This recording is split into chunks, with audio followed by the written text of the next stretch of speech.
So Jason, would you like to come up and talk about Lamarka real quick?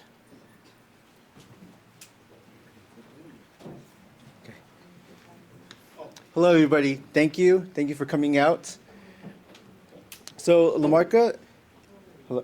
Are you taking a picture or are you recording? Oh, okay. So thank you, everybody. So the Multiverse is a global investment, innovation, and entrepreneurship platform. We actually have 3 tiers. One is a consultancy. The second is a venture studio. The third one is a VC arm that we help provide programs for startups as an incubator and also an accelerator program for startups where we can bridge the gap to help people to grow in different marketplaces, in different verticals. So we provide global tech ecosystems and access. So as of right now, we have more than 1,500 visitors now. We have more than 50 plus investors and domain experts. We have 50 plus community events in our space. We actually was named Best of Silicon Valley of 2023. And we also was featured in the June issue of Silicon Valley magazine. So here are some quotes. The Multiverse is the coolest hub in Palo Alto. Another one that our dear friend Nikki mentioned, the Multiverse is the most vibrant hub in Palo Alto as well. So please, if you have any other questions, we actually have our team here. We have Abdulaziz over here, and he's actually will be part of the panelists representing the Saudi Arabia.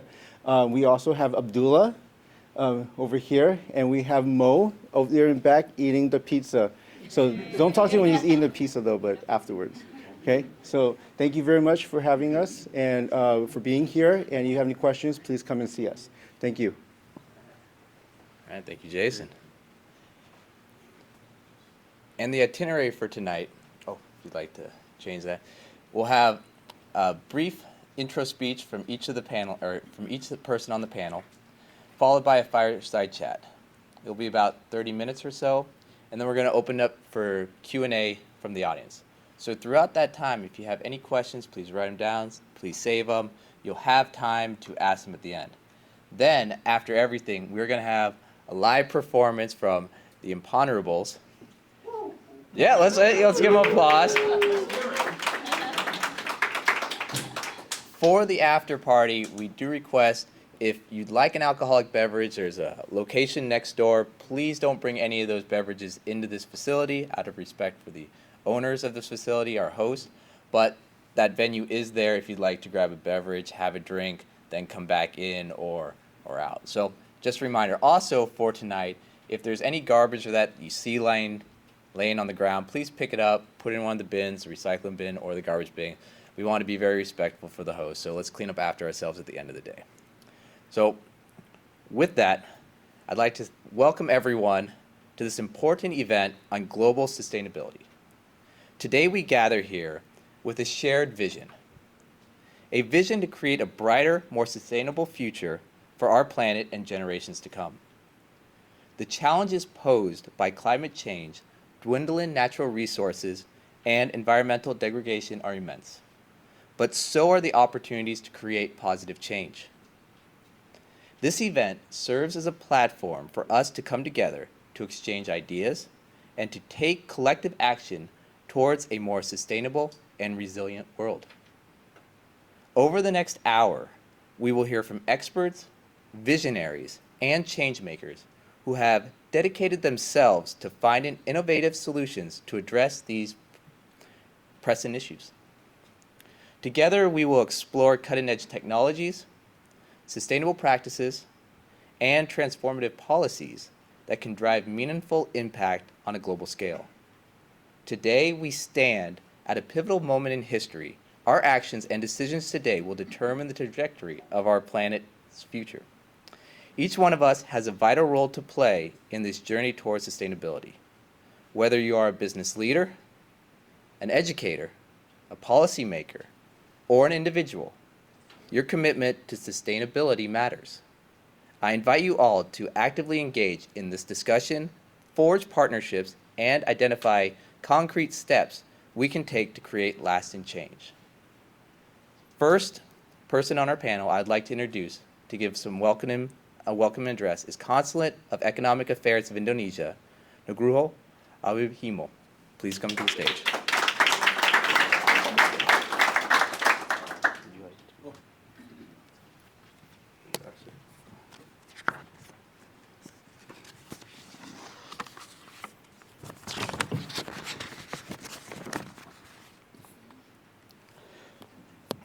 Okay, good evening, everybody.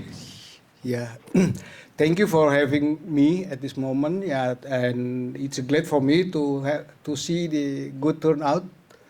And thank you, Ibu Feliciana. Yeah, first of all, I would like to congratulate for the opening of the startup of Ibu Feliciana. Ibu mean Mrs. Yeah, Miss in Indonesian language. Yeah, because she's Indonesian. Even though the company, the LiVert, is registered under French, yeah, but we are very proud to have her, yeah, because I'll tell you a little bit about Indonesia because some of you maybe you don't know about Indonesia. Indonesia located in Southeast Asia, and we consist of 17,000 islands. So if you can see that this is the largest archipelago in the world because we consist of 17,000 islands. This is our archipelago country. If we put this on the US, the picture is like this. From west coast to east coast. Even though our 70% of our land is, our territorial is water. But still, the span is like this from west coast to east coast. And then we divide it into 3 time zones as well. Same like US. And Indonesia is number 4 in terms of population. Now, I heard that India surpassed China in terms of a number of population. India, China, US, and Indonesia. And in startup, total number of startup, Indonesia is number 5. After US, China, UK, Canada, Indonesia. With more than 2,400 startups in Indonesia. And we also have 10 unicorns. I believe that in US more than 100 unicorns. In Indonesia we have 10 unicorns, but with 2 decacorn, valuable more than 10 billion US dollar. And Indonesia now is the largest digital economy in Southeast Asia. And in this case, the Indonesian government always attract the foreign investor to invest in Indonesia or to create a startup, in Indonesia because we attract the foreign investment.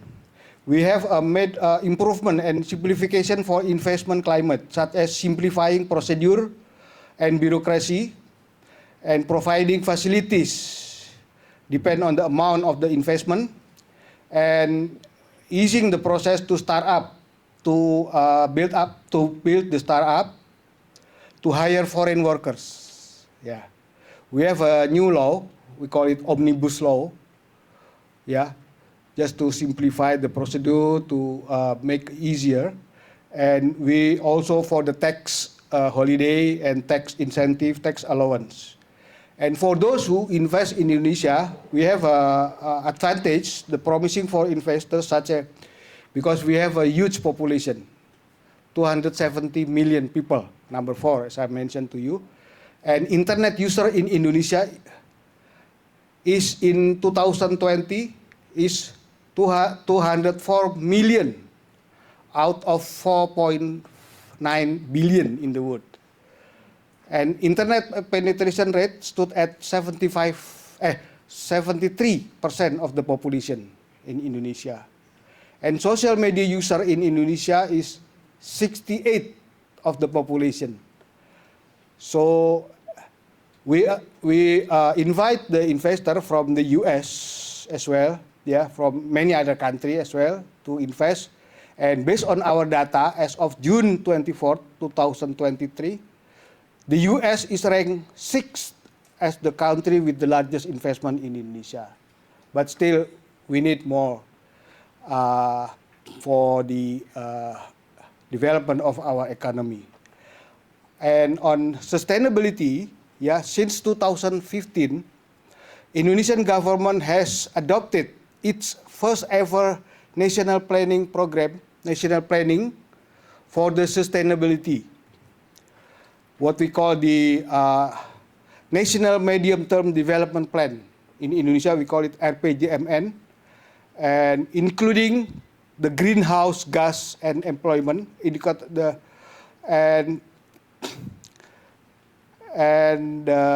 to reduce the deforestation and forest degradation, and to reduce the carbon low in emission in Indonesia. And at this moment, we are planning to move our capital. If you see this one, this is Java Island. This is the most populated island in the smallest island among 5 biggest islands. And we will try to move our current capital from Jakarta to Kalimantan, or in international, they call it Borneo Island. And this one maybe this is the plan of our moving the capital. So I don't have the presentation. Maybe next time if I can bring about this. Yeah, we will make it the forest city in the world, and we plan to build only 25% for urban area, and the other will still maintain the forest and the park for the sustainability. So that's why we need an investor. I mean, to build the energy power plant, to build the startup for the sustainability in Indonesia. And another thing, maybe we set up our goal to have 2 million of the two-wheel electric vehicles, because in Indonesia, like here, Grab, I don't know, Uber and Lyft, mainly they are consist of cars. But in Indonesia, maybe 75% or 80% are two-wheels vehicle. We call it ojek online. So people can rent this, not rent. I mean, it's like a taxi. They can move from one point to another point, so they can going through the traffic jam with the two wheels motorcycle. And then we plan in 2013 that we can have a 2 million two-wheel electric vehicle. And there is a Grab operated in Indonesia. And also one of the Dekakon that I mentioned is Gojek. Gojek is the largest online taxi online in the Indonesia. And Gojek not only operate in Indonesia, but also in maybe Malaysia, in Vietnam, in Thailand maybe, the Gojek. So that's why they become a Dekakon at this moment. That's all from Indonesia. So just a little bit about Indonesia and the development. Thank you very much. Thank you. All right, up next we have Aziz, who is the head of projects at Sabre International, Saudi Arabia. Aziz. All right. Here you are. Thank you very much.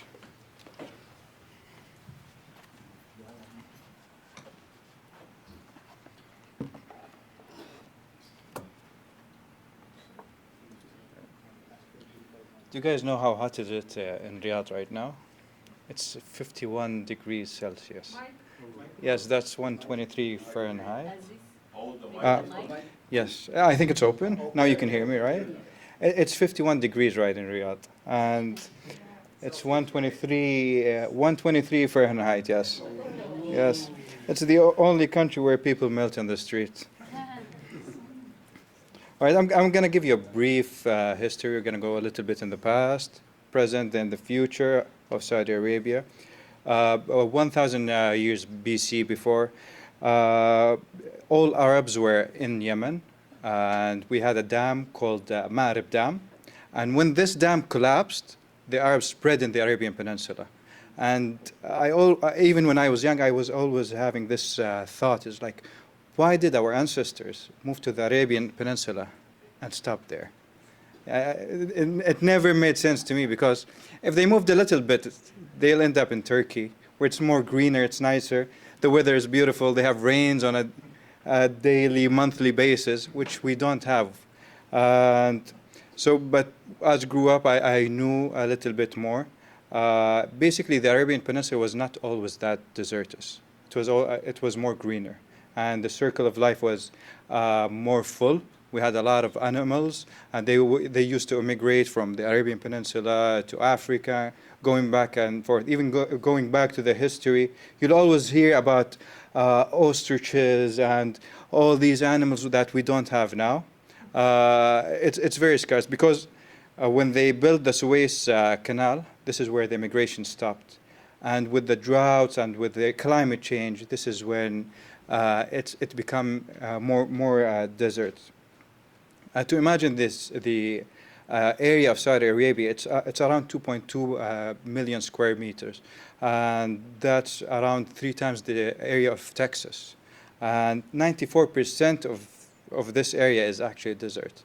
In the 60s, we had only 400 square kilometers of arable land. You can imagine that was in the 60s. And today, we have 35,000 square kilometers of arable land. This is more than the size of the Netherlands. This is three times the size of Qatar. We are developing in this area. We are using our resources more efficiently. We are using something called center irrigation or pivot center irrigation technique, where if you see the Saudi irrigation system or the farmers, it will be in circular motion. It's because of that. And we're going. So where are we heading? We have something called the Green Initiative, and it has 3 pillars. Number 1 is reduce carbon emission, and we're supposed to reduce our 50% of energy generated from fossil fuels. So by 2030, 50% of the energy will be used by renewable energy. We're supposed, and we are planning to reach 0 emission.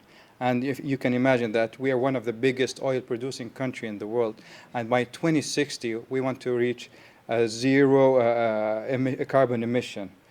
And we also have tree planting, which is the Green Saudi. So our goal is to reach 100 billion trees. And last year alone, we already planted 18 million trees. And the 3rd pillar is protecting land and sea. And basically, we will protect 30% of the area of Saudi Arabia. That's the size of Texas. And it will be a protected area in the land and the sea. I'll talk a little bit about the Red Sea project. The Red Sea project is supposed to be a luxurious tourism destination. It consists of 90 islands. That's nothing compared to the 17,000 islands that in Indonesia. But it's going to be something different. I hope you guys search and see the photos. But what's interesting about this project, it's a giga project, and it will start by the end of the year, actually. So it's coming to life. But they set a new standard in sustainability in this project. What they call sustainability is not making a mess of the place. This is what they call in Red Sea, not making a mess of the place. So they're adopting something new.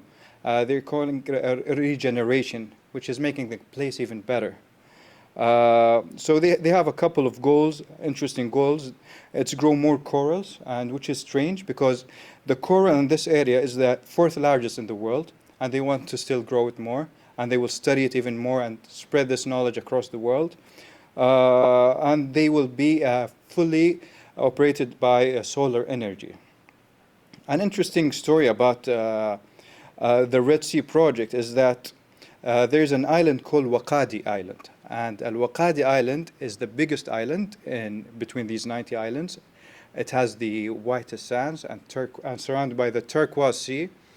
And after studying this island, they discovered that this is a favorite spot for turtle nesting. And they decided to change the entire project based on this information. So now they have 9 islands that are completely protected to reserve these areas for the animals. And the CEO of Red Sea, John Pagano, opened a presentation with the statement that the turtles were here first. So that's very interesting for me. And we also have another project, which is NEOM project. I'm sure you all heard about NEOM. I'm going to talk about Oxagon, which is a floating seaport. And this seaport is going to be the largest floating structure in the world. It will be completely automated. And it targets the ships that are moving through the Suez Canal, so they can easily pass by, and completely automated load and offload. And it will be completely powered by renewable energy. And we have the line. Have you guys heard of the line? All right. Yeah. All right. I'm glad some did. The line is supposed to reshape the idea of living in cities in a sustainable manner. So instead of spreading horizontally like all cities do, this city will be a linear city. And it's going to be 170 kilometer long, which is 105 miles, roughly. And it's going to be 500 meters width, and it's going to be vertical. So every 2 kilometers is going to be a neighborhood. And it's completely walkable, it's completely bikeable, and it will have no cars. And you can reach any destination, the largest destination, you can reach it within 20 minutes of using the floating trains. And this city also will be using renewable energy. Another thing they're using is a dome structure for water desalination. So it's going to be an impressive project. It's supposed to be ending by 2030.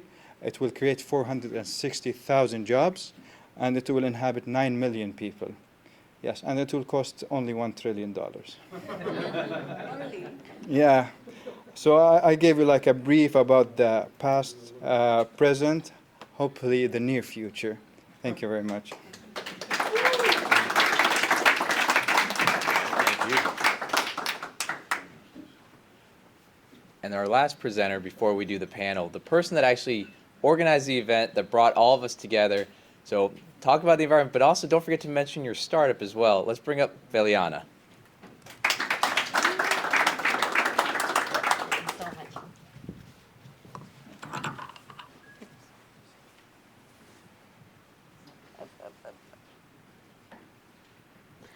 So hi everyone. Well, talking in front of this expert audience and after 3 amazing leaders, I believe that it's a lot of pressure, but a huge, of course, honor for me. So thank you very much for coming. Thank you, Shaun. Thank you, Pak Nugroho, and also thank you, Aziz, for the amazing presentation. I'm Veliana Citradewi, the founder of LiVert. We are the Uber pool of shipping. For those who are not familiar with LiVert, we group online shopping so people can get free and greener shipping. But I'm not here to get advertising about LiVert all the time, so I want to talk about sustainability in general. Well, sustainability, before we go deep into that, I want to cite Edmund Burke, the philosopher, economist, parliamentary member from Great Britain, 18th century, said that nobody make a greater mistakes than he who did nothing because he or she think that they could only do a little. So he preached also for intergenerational responsibility between the living, the dead, and also the yet unborn. With that, sustainability it's already exists actually since 18th century during the revolution of the industry. And after that, the word of sustainability is actually written, the definition, with UN report in 1987, which described sustainability development is the development that can satisfy the current generation without compromising the future generation to meet their own. Then after that, it's also completed by the Earth Summit 1992 in Rio de Janeiro to actually compose the three pillars. They call it the three bottom line, which is composing by environmental and also economic and social. They also stated to create a sustainable society, these three pillars need to be in balance. But we all know that sometimes these three pillars can be in conflict. Indeed, last week, the event of Nikki, sustainability event, also here, amazing event, with some of the speakers here, farmers, I asked this question, how actually we can maintain the balance, mostly between these two pillars that is a little bit problematic, economic and ecology. They even used to be considered as a trade-off, whether you choose to have economical growth or you choose environmental protection. It's funny fact that these two words has the same origin in Greek, oikos, which means home. Why they cannot be together? So I believe that it should be together. Even farmers give us a great example how to make them tied together. Policymaker. So we need some regulation, of course, top down. But I believe we also need bottom up. Daily sustainable action in our daily life. In the middle, we need some technology, so we need to support more clean, greener technology. I will even go further. I believe that not only these two pillars can be balanced, but environmental protection can bring a huge prosperity. I love this example that fascinates me, the Silk Road. Everybody know, I believe. So the Chinese planted mulberry tree at the beginning to protect the soil. And century later, they found out that this fiber, which is actually the waste, because you know there is this worm eating the leaves, and then it's become the waste. But centuries later, we can make a silk that bring them to the Silk Road. And after that, the bark of the mulberry tree is actually can be create the paper. Chinese invented the paper. Then after that, create also the paper money. The paper money that used in the Silk Road that facilitate the commerce and create a huge wealth, prosperity, bring China to their peak of the civilization, culture, prosperity, wealth, etc. Which is at the beginning to regenerate the soil, to protect the environment. So these two pillars can not only be together, get along, but also can create a huge prosperity. Once we understand that these two pillars is together, how about the last pillar, social? I think this is particularly important. After all, we generate prosperity, growth, economic development, and also protect the environment for what? For the human living on it, right? For the well-being of the human. So, therefore, I think that this is important part of the pillar, the social part, the climate justice. Everybody needs to be empowered to do something for climate as well as to enjoy the economical growth, right? The thing is, back then, I'm not convinced about ecology. Sorry to say, I'm creating a startup in ecology and stuff. But because most of the product and service that is greener back then used to be more expensive. So I think like this is marketing jargon. How about those who cannot even afford to pay more? And the speech of ecology used to be moralizator. So I think that it's unfair to those who cannot pay more, and moreover, we make them culprit because they don't do nothing for climate change. Therefore, I believe that we need to engage everybody, empower them to be able to act, right? If not, it will be only the matter for those who can pay more. And with this, we will not achieve anything. It will be only actually a greenwashing, hypocrite, even less effective.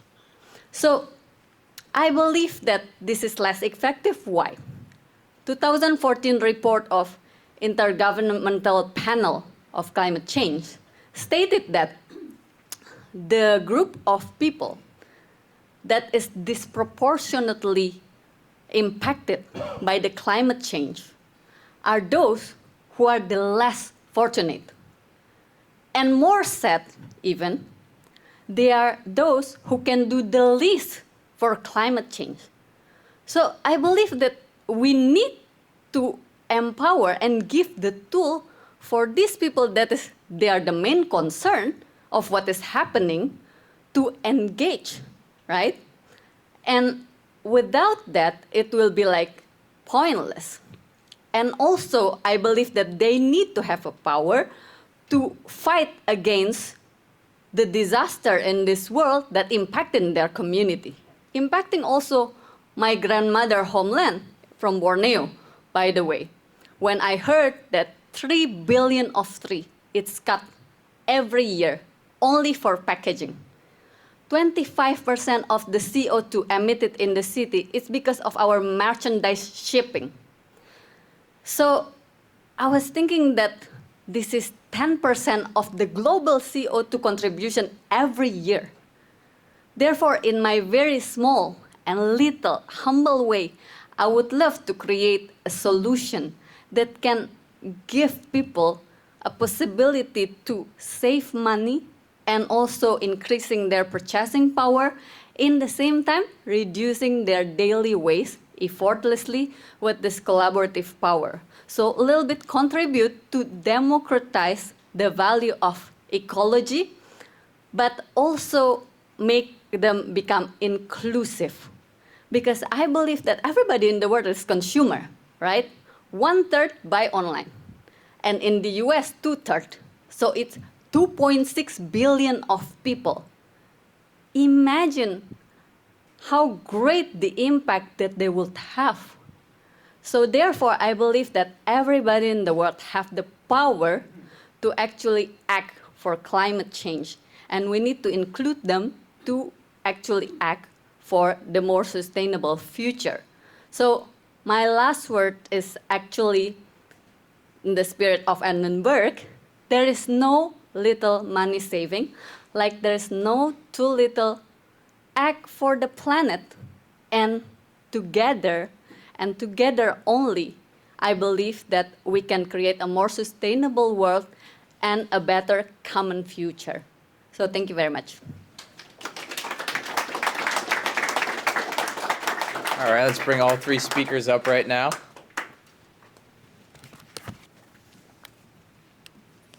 Aziz. Okay, Liana, would you like to sit here? Yeah. Is it like, test the volume real quick, make sure it's on. Yes. Perfect.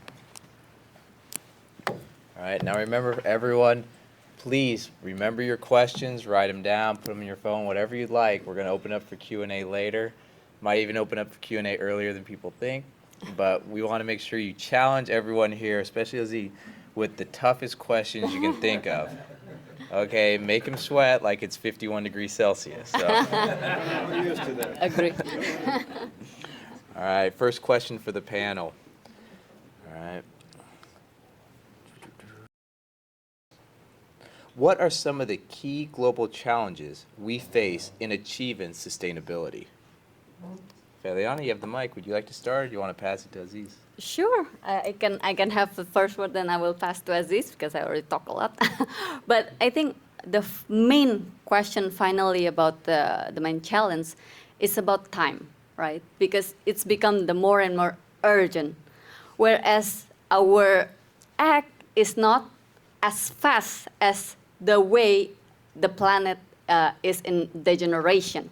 So I think the urgency and the sense of time, which is the main challenge, when we know that political agenda is not always aligned with this timing, which means that the effort to really repair our planet, it's needed like a huge act and long-term result. The effort is huge, and the result will be seen farther away. So it's not very, like in the marketing, it's not super good. Moreover, in the political world, where they have like very short mandate, and then after that, they will think of re-election. So it sometimes cannot be aligned. So the time, I think, is one of the main and major problem.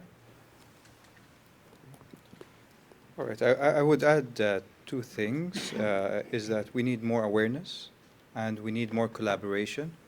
I remember when I was young, I used to do awareness campaigns about sustainability. We had campaigns called Reduce, Reuse, then Recycle. And it works on an individual level, but when you talk about the world level, all countries need to be aware of what they can do from the same concept, and they all need to collaborate to reach to something that can work. And we need to be aware of the situation.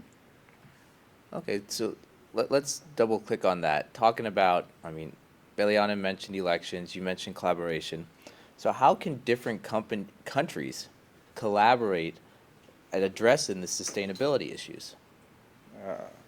I'll give a nice example. I talked about the Red Sea project, and in the Red Sea project, I mentioned that they are planning to plant corals, and right now they are partnering with KAUST University to study the corals, because there is something called coral bleaching that is happening around the world, and in the past decade we lost around 14% of our corals worldwide. But in this area, corals are still surviving, and what they're trying to do is study this and plant more corals, but they will take this knowledge to other countries. And this is one nice form of collaboration, is spreading the knowledge and helping each area, depending on what you find. Anyone else would like to add? So maybe I just want to touch a little bit about the challenge, yeah, especially for Indonesia, challenge for the sustainability, as maybe as you know that Indonesia is one of the biggest coal producer, which is very high carbon, and between we have to balance between, as Feliciana told, we have to balance between the economy and ecology.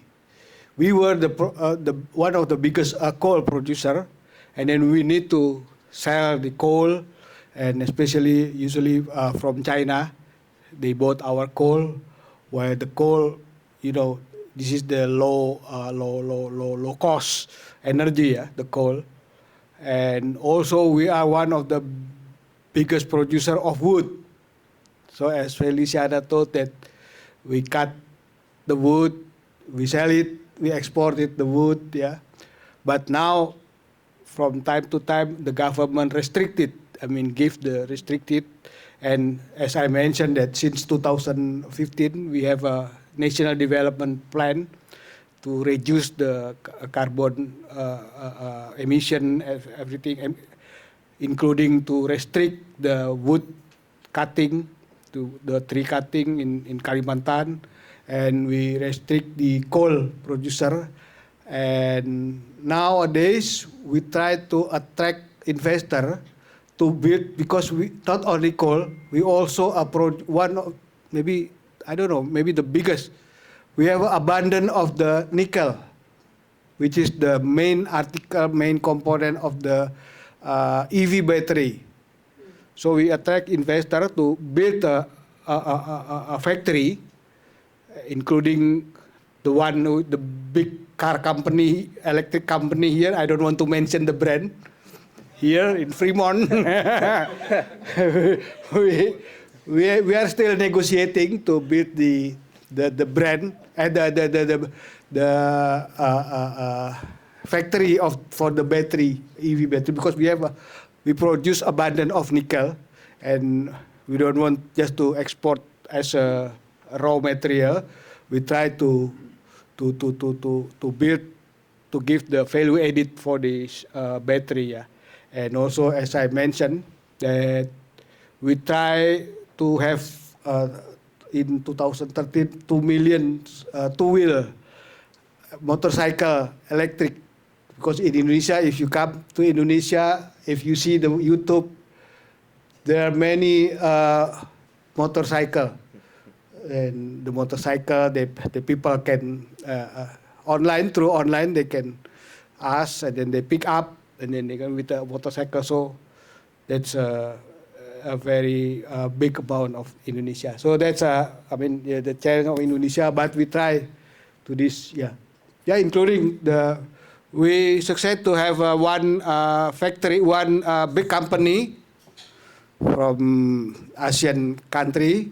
I don't want to mention the brand, and we are still negotiating with a big car company here, electric company, to build a battery in Indonesia, but still in negotiating. Yeah, thank you. I'm just loving how no story you close the loop on any of it. So, question for Felian. We talked, there's mentioned of big projects with the government, big projects with, huge nameless corporations. What about a startup? How could a startup address any of these issues with pollution, with, everything that we've already mentioned? Mm-hmm. Well, we are in Silicon Valley, right? We are all a believer of innovation that can make a better world, and also I think that save the planet. I think that when I say that it's the time that is like run against us, which means that we need something that can help us with it. And what is this thing? Is technology, right? Is innovation. We cannot take one by one the plastic that is inside the ocean, but maybe AI combined with robotic and etc. There's already some of the solution out there that can help us to actually reply to this urgency. So startup has the very important role here. But what is more even important, I think that it needs to be really transparent and also really sincere. Which means that we cannot make it only a jargon. Okay, we will create automatic car or something like that. Automatic car is good, but it's data consuming also. So it even like only 1.5 million of automatic car, it's equal of the data consumption of everybody in this world each year. So it's also like need to be thought by a startup, by all of the solution in the business in the more holistic way, in 360-degree solution, in this also 3 pillar, combining it together in multi-channel. So I believe that the combination of all of that and all these solutions can also come from the business and from the startup. Does anyone want to add to that how IoT, data, AI can help environmental technology?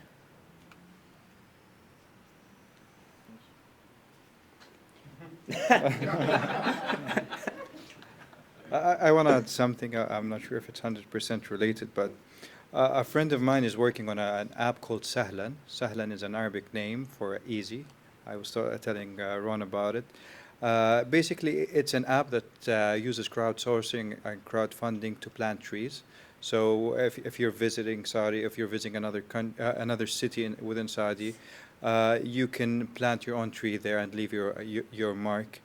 Even you can gift someone a tree. So this is one of the things that is supporting. But the challenging part was making it feasible and scalable. And this is the tough part when it comes to these sustainability. So what we did is that he started targeting companies and targeting government. And he couldn't survive without having a governmental support. Luckily, this is the time in Saudi to go with these crazy ideas, and things are easier now. And we even had a talk with the Ministry of Environment, and where he sat with all the entrepreneurs and telling them about the 10 billion tree target, and asking them to, guys, exactly what we're having now. And he was telling them that this is what we have, this is the target that is imposed on Saudi, and you can also help us as entrepreneurs coming up with these plans.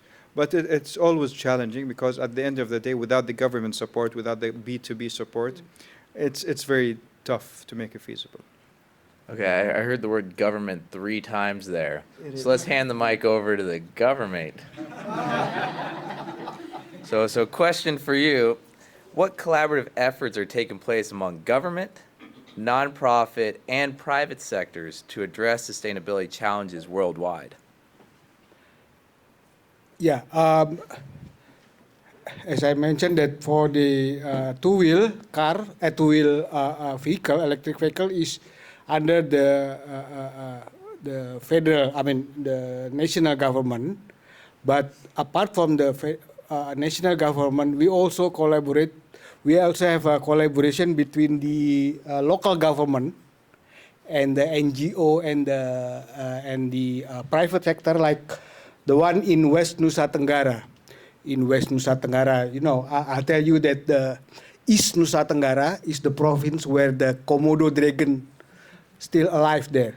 There is a Komodo Island. That's in the province of the East Nusa Tenggara.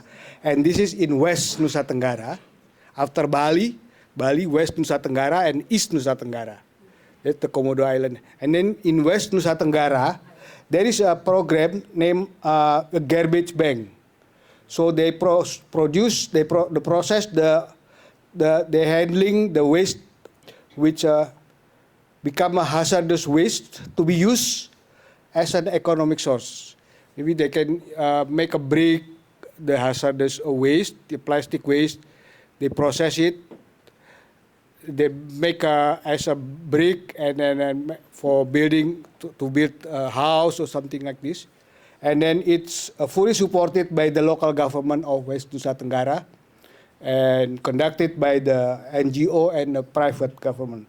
And also in Sumatra, we have a collaboration between the local government and the NGO to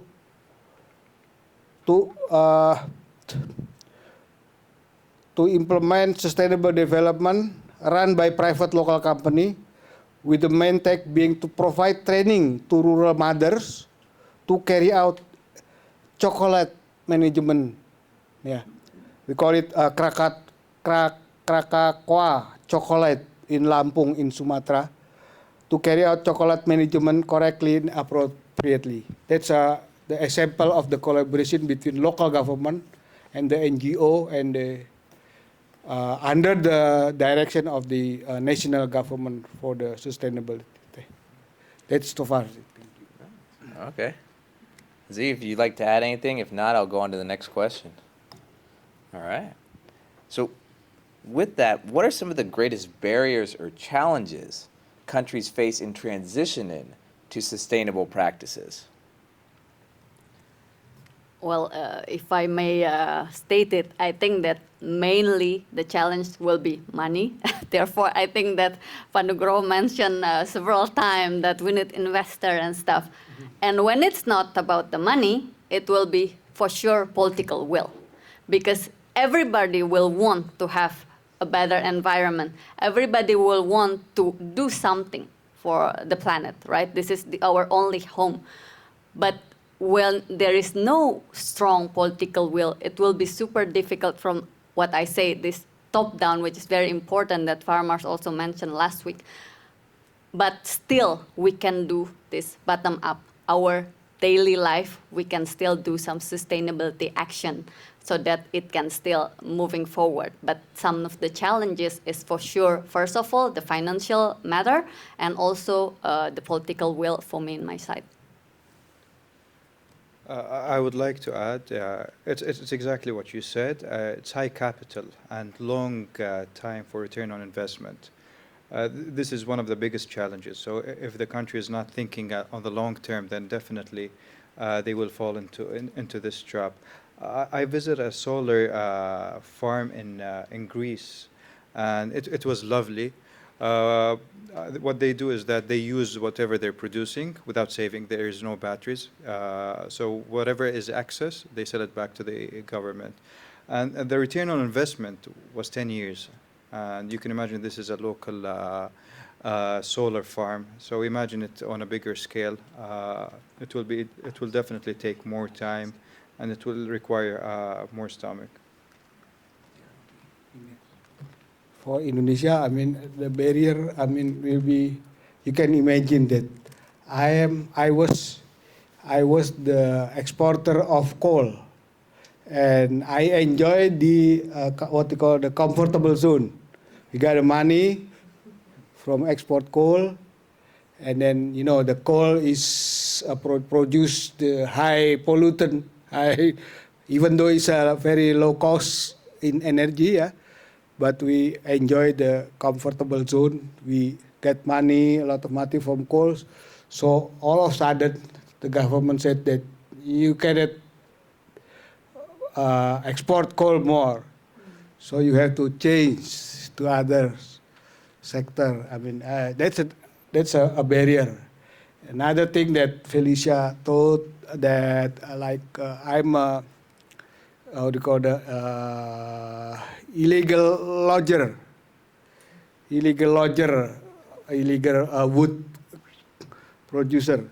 So we have to stop this activity. We have to change to other a job, to other sector. So I mean that's the barrier in our. But yeah, the government now firm that whether like it or not, you have to change. We have to move for the sustainability. As I mentioned that since 2015, we adopted for the first ever the national planning for reduce for the sustainability program. That's from Amos. Thank you.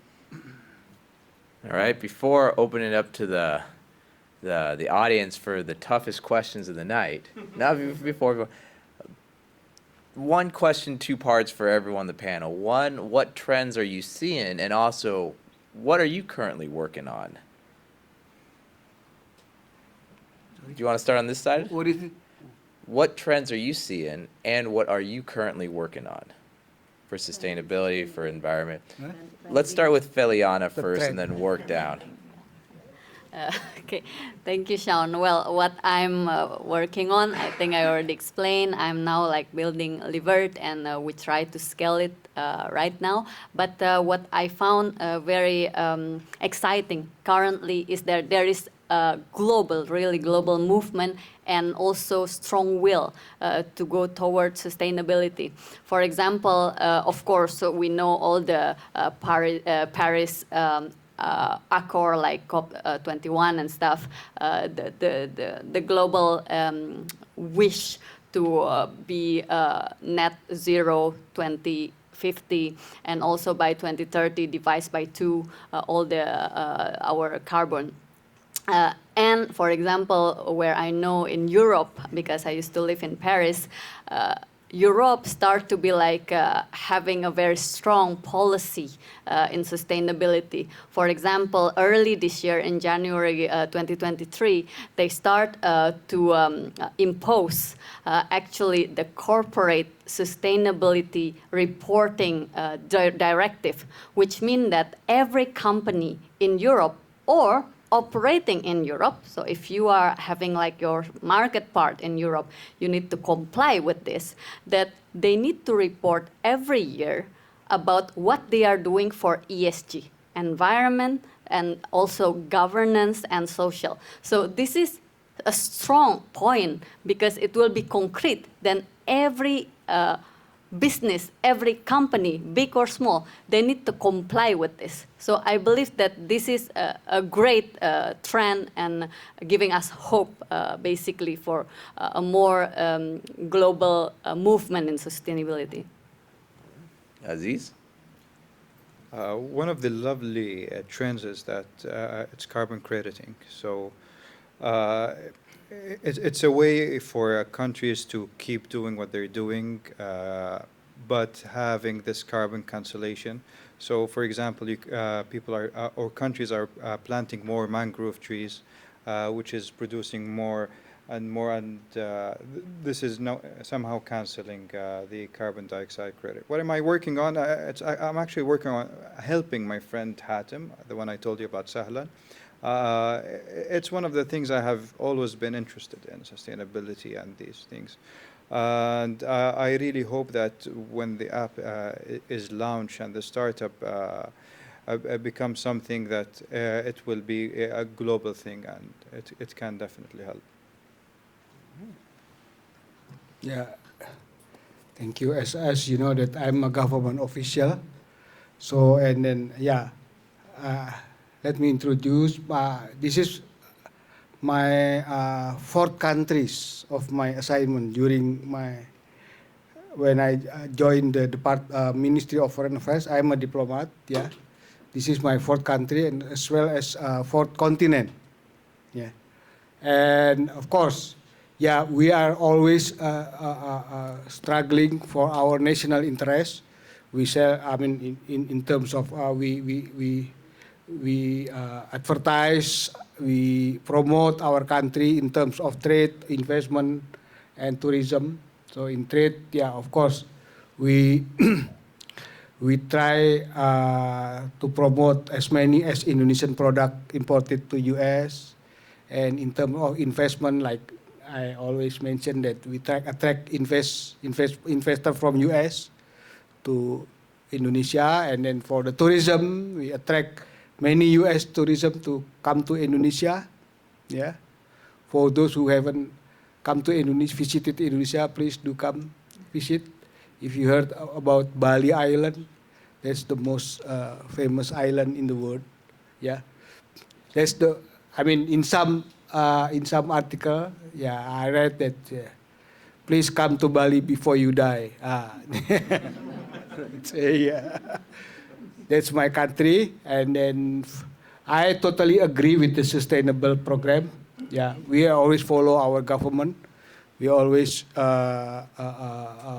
pursue our policy for the sustainable development. Yeah, as mentioned, because the plan, not only the plan, but also adopted into a law under the presidential instruction in 2018 at the time, and then for the development, sustainable development, and then that's. Thank you very much. All right, and with that, let's open up to the audience. Questions? Let's see. First question. All right. Great panel, wonderful presentations. In fact, I will give you a background. I'm an engineer turned management consultant and social entrepreneur living in the Silicon Valley for the last 27 years, originally from India. However, my first introduction to climate problem and sustainability was through the inconvenient truth. That was in the early 2000s. And it was not until the United Nations Sustainable Development Goals came in 2015 and the news about Paris Accord and whatnot, that the awareness has started to penetrate deeper. Now, I understand the topic here is sustainability across the globe, and you are representing different countries, how they are adopting sustainable measures. Now, was that at the insistence or the direction of United Nations? And if it was not, then what made different countries adopt these sustainable goals? And in the future, would it be that the self-consciousness amongst the countries is risen enough that they can by themselves live up to the standards of sustainability, or would an external agency like United Nations or a stronger agency be needed to enforce sustainability goals? Way to start off with a softball question there. All right. Who wants to take it?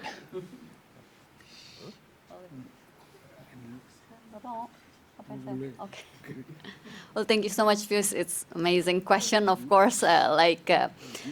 How actually every country can also do their own, or do we need like a supranational institution finally imposing to each country, right? I think there is both happening right now, right?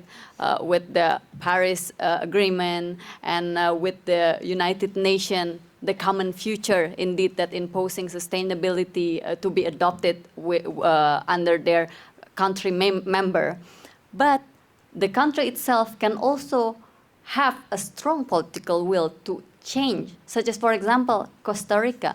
It's such a small country, but under a strong political will, they turn themselves become sustainable in energy, and also even now attract tourism. Like I said finally in my speech, that at the beginning it can be a will to do more ecological act, but it can finally bring economical incentive. Once we find this two balance, I believe that the more and more country, even by itself, adapt because it will be in their own interest. So yeah.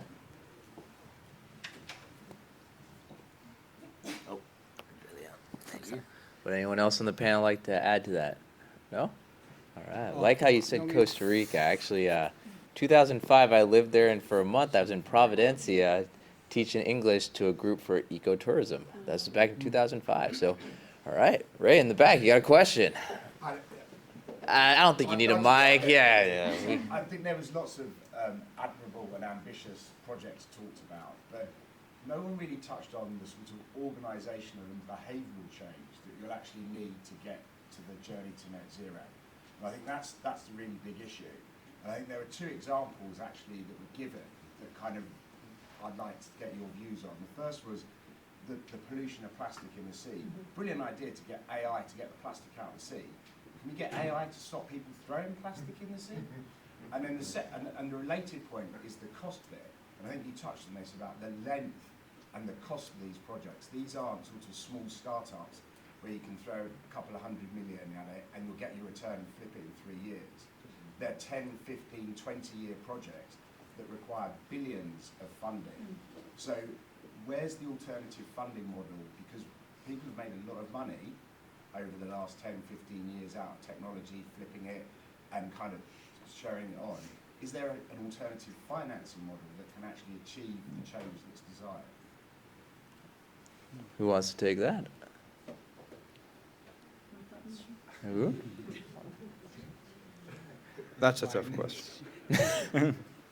All right, I'll speak about one part of this, which is the change in mentality. I think a lot has changed over the years, and we can see that having a country like Saudi Arabia concentrating on carbon emissions and renewable energy speaks a lot about the change in mentality, because we're an oil-producing country. We don't need to rely on these sources. In fact, it's more expensive for us because oil is much cheaper. Oil is probably cheaper than water in my country. So yet we have the responsibility, and the change came from above, and it's contagious awareness. So it will spread, and I can feel that the responsibility will be spread on an individual level, and this will definitely help. I hope this is spread around the globe. You can see it in many countries concentrating on these renewable energies, and hopefully the impact will be there. On the long term, definitely it will be more feasible when it's collaborative effort, and this could be the only way to make it feasible. All right, let's have time for 2 more questions. Yep.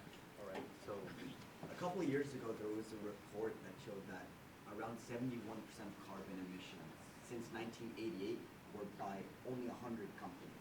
So what are some ways we can motivate these companies to go green? Well, thank you to remind us about this, which means that actually the private sector really have a main role also to do in sustainability. We cannot only like ask the government top down, okay, but what is important here to, I think, handle this question, it's also linked with the policy. Again, like in Europe, this directive that is actually imposed to all the company, including the big one, everybody, they need to comply. If not, they will get the fine. So it become, again, economical incentive.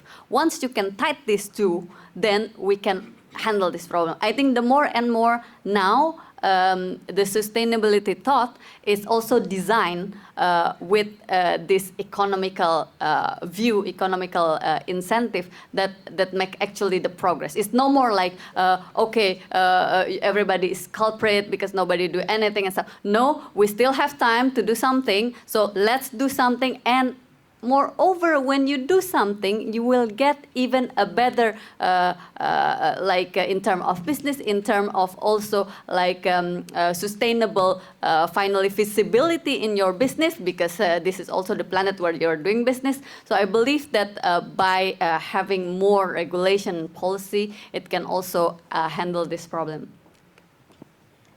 One of the things that some countries used to do is they move their factories to other countries. And this way they would get rid of their own carbon emissions, but that doesn't help the globe in general. I would propose actually moving these factories to countries that use more renewable energy. And this will definitely help. This is one of the things that comes in mind. All right, last question from the audience. All right. Pointing at me? So I've been sitting here trying to figure out what sustainability means. And for me, it means net zero carbon. Can you tell me why I'm wrong? And if I'm correct, tell me what the first thing we should be doing is. Stop living. Well, suicide is not an option here. Well, it's one of the solutions is zero carbon, but sustainability is more than this. It's sustaining everything and not making a mess out of everything on every aspect. The better solution is regenerative.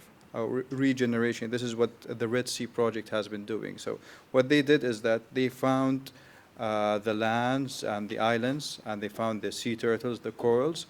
Their plan is to increase it by 30%. And this will keep it going for more and more. Planting trees, mangrove trees, will definitely help with the zero carbon emissions.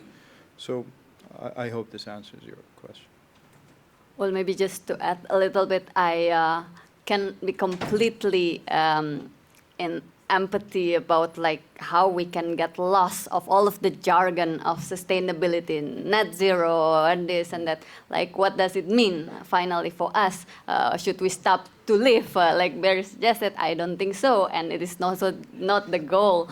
But of course, I know that it's just joking. But the thing is, right now, I believe that there is start to be a change in sustainability in the paradigm that we shouldn't stop to live. That's why I say that we need to combine the three pillars, but also like to see sustainability as also opportunity to do something better. When you want to create a startup, okay, you want to create a lot of money for the investor, for yourself, but why don't you think also it can be an innovation that can generate growth, as well as sustainable, as well as can help us has a better life, right? So I think it will start little by little already. It's already started, so I really have a hope in it.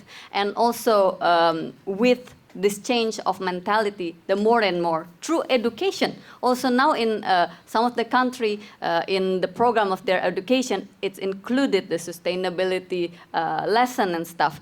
So start to change and we start to create the more and more solution and see the world not in the gloomy way, oh my God, like it's like the world will end, but how we act, but also still can enjoy our lives with the solution that can combine all of this. And yeah, I really hope that everybody still have a hope and the sustainability together in the more cheerful way. All right. Gary has the last question. Sorry, he kept pointing at himself the whole time.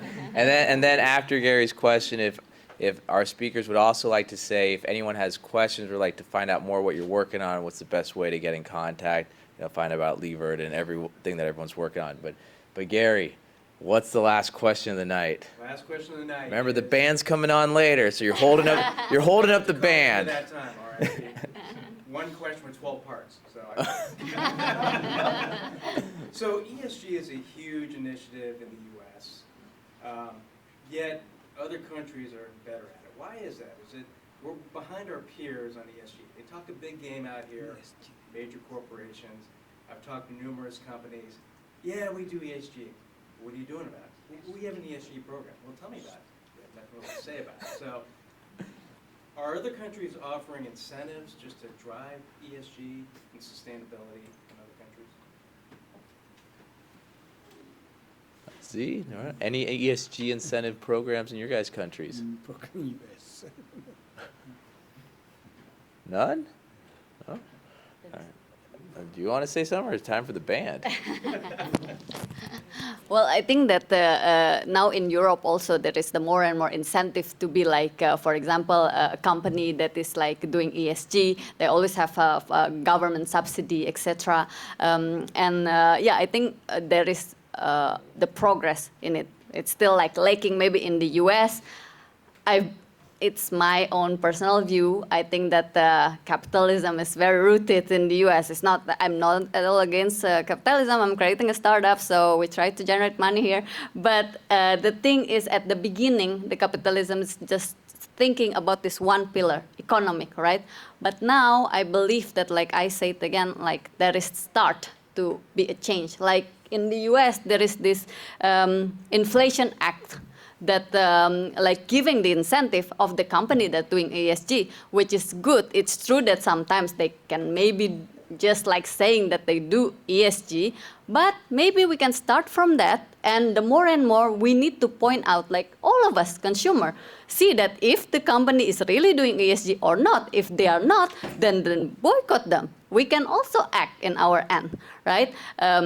So that's why I think that there is still hope, and in the US it's still like very slow, but I believe that it's coming. All right, and with that, for our panel, if anyone wants to find out more information about what you're working on, what's the best way to go about doing that? And then, everyone please stick around for the band, but if you want drinks, next door, and then back to the band. Yes, for those who are interested in our new capital, Indonesia New Capital, yeah, please, I will give you my email. You can email me and I will send you the complete information in terms of a PowerPoint or something. We call it, the new capital will be called Nusantara, Indonesia Smart and Sustainable Forest City. So for those who are interested for this, to get the more information, I will give you my card and then you can send me email and then I will send you the soft copy of this information about our new capital. Thank you very much. Thank you, Saud. All right, Aziz. Right, I think it's easy to find me. I'm part of the Multiverse team. You can find me on LinkedIn, or you can ask Jason about me. All right, Feliana? Yeah, for myself, it's simple, the same. On LinkedIn, Feliana Citra Dewi. I'm very active on LinkedIn. And LiVert is very simple. LiVert, LIVERT.fr. We will soon also have the .com. Don't worry. We're coming in the US. We are fundraising also pre-seed round. So do not hesitate to contact me on LinkedIn and also on our website. Thank you very much for coming, and thank you. And with that, I want to thank our audience for showing up tonight. If anyone wants to contact me, same thing, LinkedIn. But stay around because it's time for an amazing live performance from the Imponderables. All right. Yay! And a small thank gift for all of the speaker, also from the partner of LiVert. Heyman is the coffee, and then it's less CO2, less packaging because it's with LiVert. So yeah, thank you so much. Sean. Thank you. Hey. And then Aziz. Thank you and very also. Thank you. Makasih Pak.